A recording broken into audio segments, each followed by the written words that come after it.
Bismillahirrahmanirrahim. Assalamualaikum warahmatullahi wabarakatuh. Kami di sini akan mempresentasikan mekanisme tentang perdagangan obligasi.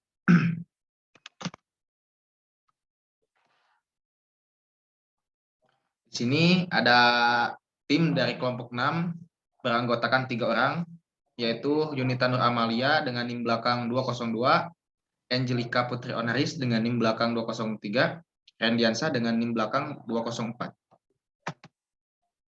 Nah, di sini teman-teman ada materi ataupun konten. Yang pertama yaitu mekanisme perdagangan obligasi, yang kedua risiko obligasi, dividen dalam obligasi, dan yang keempat capital gain. Di sini ada perdagangan obligasi. Mekanisme perdagangan obligasi itu teman-teman ada dua, yaitu pasar perdana dan pasar sekunder. Bisa dilihat dalam gambar ini, emiten selaku perusahaan yang mempunyai obligasi menawarkan kepada underwriter atau penjamin emisi, terus dari underwriter menawarkan kepada investor. Ketika disetujui obligasi tersebut oleh investor, investor memberikan dana lagi melalui underwriter, lalu dari underwriter memberikan dana kepada emiten. Terus pasar perdana juga merupakan pasar saham yang dimana diperdagangkan untuk pertama kalinya sebelum dicatatkan di dalam Bursa Efek Indonesia.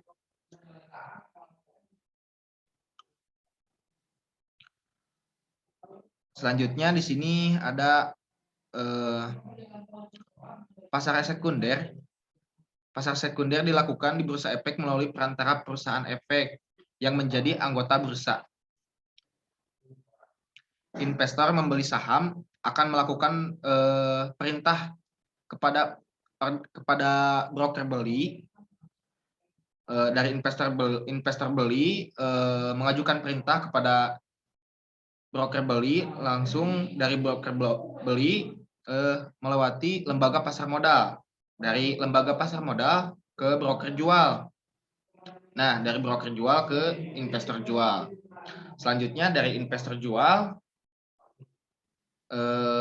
timbal baliknya yaitu ke broker jual, dari broker jual ke lembaga pasar modal, dari lembaga pasar modal ke broker beli, dan dari broker beli ke investor beli. Next. Baik, presentasi selanjutnya akan dilanjutkan oleh saya. Perkenalkan, nama saya Angelica Putri Onaris dengan NIM 5111201203. Di sini saya akan menjelaskan tentang investasi obligasi. Jadi, obligasi dapat dijelaskan sebagai surat utang jangka menengah panjang yang dapat dipindah tangankan yang berisi janji dari pihak yang menerbitkan untuk membayar imbalan berupa bunga pada periode tertentu dan melunasi pokok utang pada waktu yang telah ditentukan kepada pihak pembeli obligasi tersebut. Bisa dilihat ini contoh surat obligasi. Kelompok kami mengambil contoh obligasi atas unjuk PT Bank Pembangunan Indonesia Persero. Di sini kupon bunganya untuk 1 triwulan dibayarkan pada tanggal 1 Juli 1997 untuk obligasi nominal 100 juta. Lalu selanjutnya ada resiko investasi obligasi. Semua jenis investasi pasti memiliki resiko, tak terkecuali obligasi. Resiko dari investasi obligasi ada 3. Yang pertama, credit risk or default risk. Yang kedua, interest rate risk or market risk. Dan yang ketiga, liquidity risk. Sekian presentasi dari saya. Mohon maaf apabila ada salah kata. Terima kasih. Assalamualaikum warahmatullahi wabarakatuh. Izin memperkenalkan diri, nama saya Yunita Nur Amalia dengan NIM 5111201202. Di sini saya akan melanjutkan presentasi dari Angel.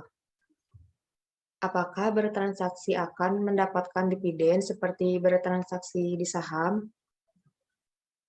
Bertransaksi obligasi tidak akan mendapatkan dividen, melainkan mendapatkan kupon atau bunga yang dibayarkan secara periodik sesuai dengan jangka waktu obligasi tersebut. Oleh karena itu, investor akan memperoleh kepastian retur yang sesuai dengan jangka waktu obligasi yang dimiliki. Dengan kata lain, arti dividen ini adalah hasil yang dibayarkan oleh perusahaan kepada para pemegang saham dalam bentuk saham dan uang tunai. Jika perusahaan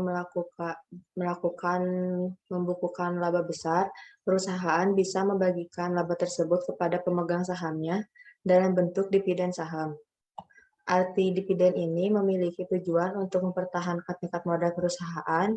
Dividen ini memberikan keuntungan kepada penerimanya karena mengurangi jumlah pajak yang harus dibayarkan. Kemudian, apakah berpotensi untuk meraih capital gain? Ya, karena obligasi dapat diperdagangkan di pasar sekunder sehingga berpotensi memberikan capital gain bagi para investor. Sekian presentasi dari saya. Mohon maaf bila ada kesalahan.